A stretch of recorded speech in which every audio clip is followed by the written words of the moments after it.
देखिए, प्रदेश की भजनलाल सरकार ने आज सामाजिक न्याय एवं आधिकारिकता विभाग से जुड़कर 11 बेटियों का विवाह कराया है और ये महिला सदन में सर विवाह हुआ। और हमारे साथ आप ये बताइए कि कैसा क्या रहा, क्योंकि 3 दिन के दिवस के दौरे के बाद ये सब कुछ हुआ, 3 दिन ये सारे प्रोग्राम चले हैं।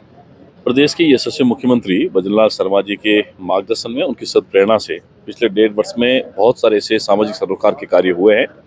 उसमें आज का ये कार्यक्रम जो है, हमारे राज्य महिला सदन सांगानेर, जो प्रदेश स्तर का महिला सदन है, और नारी निकेतन जो संभाग स्तर पर 6 हैं, सबके अंदर जो हमारी ये बेटियां हैं वो निवास देती हैं। और उनके विवाह का ये कार्यक्रम पिछले 3 दिवस से लगातार यहाँ चल रहा है, जिसमें भात का कार्यक्रम भी हुआ है, जिसमें महिला संगीत का कार्यक्रम भी हुआ है। आज फेरों के साथ में विवाह कार्यक्रम संपन्न होगा।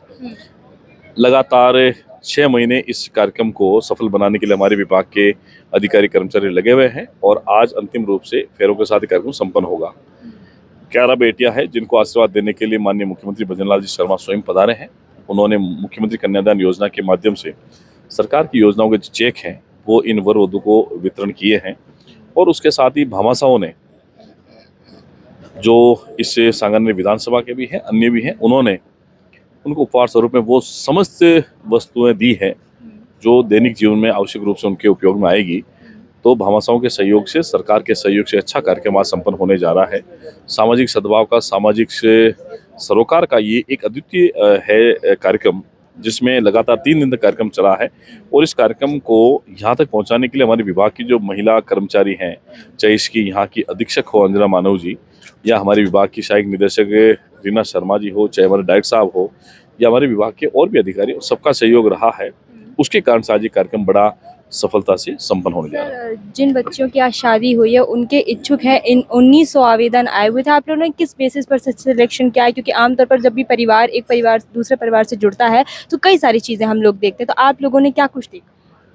देखिए, जब हमारी इन बहनों ने ये अपेक्षा करी थी कि हमारी शादी हो, तो उसके बाद हमने आवेदन मांगे थे और आवेदन 11 बच्चियों के हिसाब से 1900 के करीब आवेदन आए। और 1900 आवेदन के बाद में हमने उन सब का स्क्रूटनिंग किया। स्क्रूटनिंग करने के बाद में अंतिम रूप से 3 का चयन हुआ। उस 3 का हमने आर्थिक रूप से उनकी स्थिति को देखा, उनके सामाजिक रूप से देखा, उनका व्यक्तिगत चरित्र उसको देखा, उनकी मेडिकल फिटनेस है उसको जांचा परखा, और उसके बाद उन हमारी बहनों से मिलवाया गया, काउंसलिंग करवाई गई। और शुद्ध रूप से ये एक स्वयंवर है जिसमें हमारी बहनों को ही अपने वर चुनने का अधिकार दिया गया और उन्होंने अपनी स्वेच्छा से इनको चुना है। ये जीवन साथी बने अपने एक दूसरे के स्वेच्छा से ही। और आज से मुझे लगता है कि बड़ा मांगलिक कार्यक्रम है जिसके हम सब लोग सहभागी हैं। सर, आपने एक तौर से भाई का सारा या फिर पिता का रोल निभाया है, कैसा लग रहा है आपको? क्योंकि 2022 के बाद ये मौका है वो मिला है। 2022 के बाद में इसी महिला सदन में ये पहला मौका है जब इस प्रकार के वैवाहिक कार्यक्रम का आयोजन हुआ है। कुछ दिनों पहले हमने कोटा के अंदर हमारी 2 बहनों की शादी करी थी और आने वाले समय फिर यहाँ जब बच्चियाँ हमारी बहनें जो हैं, अगर वो कहेंगी तो उनके विवाह कार्यक्रम भी आयोजित होंगे। लेकिन मुझे लगता है एक पिता के तौर पर मार्गदर्शक के रूप में माननीय मुख्यमंत्री जी भजनलाल शर्मा जी ने यहाँ कन्यादान किया है। भाई होने के नाते हमें भी यह अवसर मिला है।